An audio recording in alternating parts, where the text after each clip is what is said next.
Welcome back to my channel, guys. It's time for another manga chapter review, and this is going to be on a Shonen Jump one.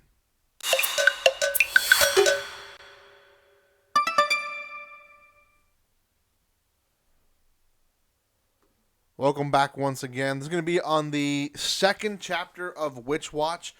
This is a series that I started off not so long ago, maybe a few weeks ago. Decided to continue it to just kind of give it a chance, at least to chapter 3, and see what the whole excitement is all about. There's been people that have mentioned this one to be pretty good, and I will say the second chapter was actually better than the first chapter. It kind of giving more of the vibe of what they're trying to go with.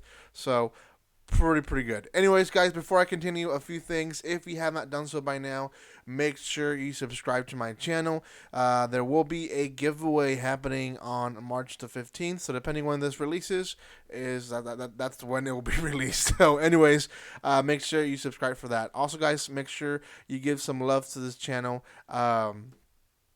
Commenting, liking that shows a lot. It helps a lot as well. So please do that. Also, if you want to help out further, you guys can always join me on social media and share my posts there as well. TikTok, Twitter, Instagram, those are the ones I kind of do mostly now. Description below will give you all the links that you need. Okay, chapter 2 of Witch Watch. So let's kind of get the name basis now, because first chapters or first impressions, I always tend to never get names down, but let's kind of get the names down. We have two main characters in this story. We have an ogre who is basically the bodyguard and now also familiar of a witch. The ogre's name is Moe and the witch is Nico. They're both in kind of high school level of age, and Moe essentially, the premises of the story is that he's going to be her bodyguard. They're childhood friends, and essentially he is placed in protecting her because she is in grave danger according to a prophecy. Now, they don't know what exactly it is, and the prophecy can and probably will change depending on what Moe does. So, let's keep that in mind, because Moe is going to be very paranoid in a lot of things that he does. This second chapter, it really establishes the fact that the story is really going to focus on Nico's and Moe's relationship.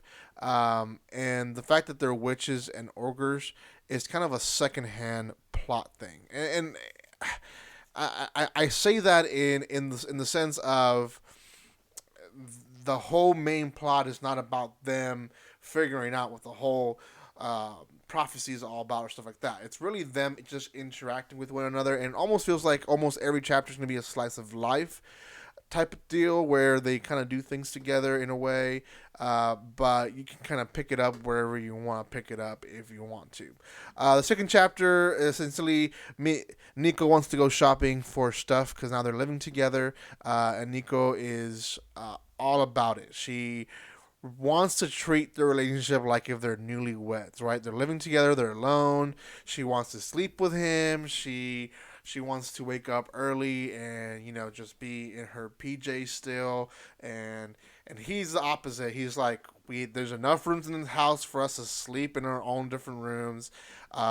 Make sure you're dressed before you even see me. Like, we're still two high school kids that obviously I don't want my mind to wander off in the wrong direction. And she's like, it's okay. So very on the uppity side, like very lenient with all that kind of stuff, and because she likes him.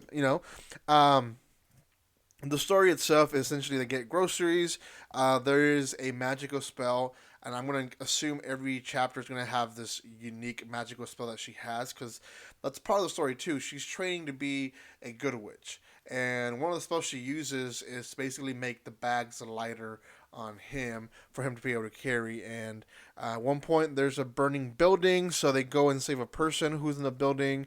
They're too heavy in her magic broom, so she makes him lighter with the same spell. Now, the whole kind of comedy premises of this whole thing is that there's always things that she doesn't mention about the spells. So this is one of them. When she casts the spell of making him lighter, his body is not the only thing that becomes lighter, but also his personality. So he becomes this kind of like floozy guy flirting with the girl that they just saved, and it adds to the comedy.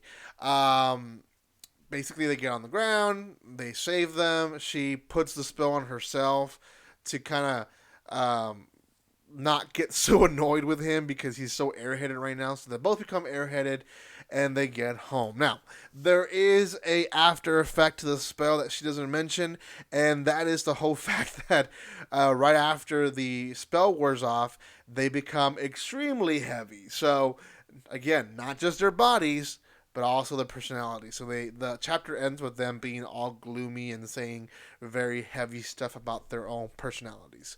Um, that's the whole chapter in a nutshell. There's one thing I didn't mention that I kind of want to add to it. The girl Nico, she kind of does this thing where she loses herself in her head, and she essentially goes into this place where she likes to basically talk to herself like if she's being interviewed. So it's very much like The Office. She goes into this whole setting of, I do like him. He's a little airhead, kind of like he's talking to she's talking to a camera being interviewed. So kind of funny. It kind of adds to the whole, oh, I get it, what they're trying to mimic. I don't know if they're going to continue with this joke throughout the series or if every chapter is just going to have Easter eggs mimicking different types of stories or types of shows that already exist. I don't know. If it is, that's awesome. I think that's going to be great. For now, I'm liking the comedy more and more. I think the second chapter was better, and I'm actually excited to see what happens in chapter 3, 4, and I think there's 5 chapters out right now, so of time recording. So, anyways, out of 10, I'll keep this one at 7, or raise it to a 7. Go check it out. I think Shonen Jump released, I think, 5 or 6 chapters by now. So go check them out now. Thank you guys for your love and support. Make sure you subscribe, comment, like, and share. Let me know what you guys think about this series. I personally am liking it more. Again, because they're kind of focused on the romance more part. The initial shock in the first chapter was just too much information, I guess, and I wasn't really sure where the story was going. But now that I know, I'm happy. Thank you guys again for your love and support. Comment, and see you guys on the next video.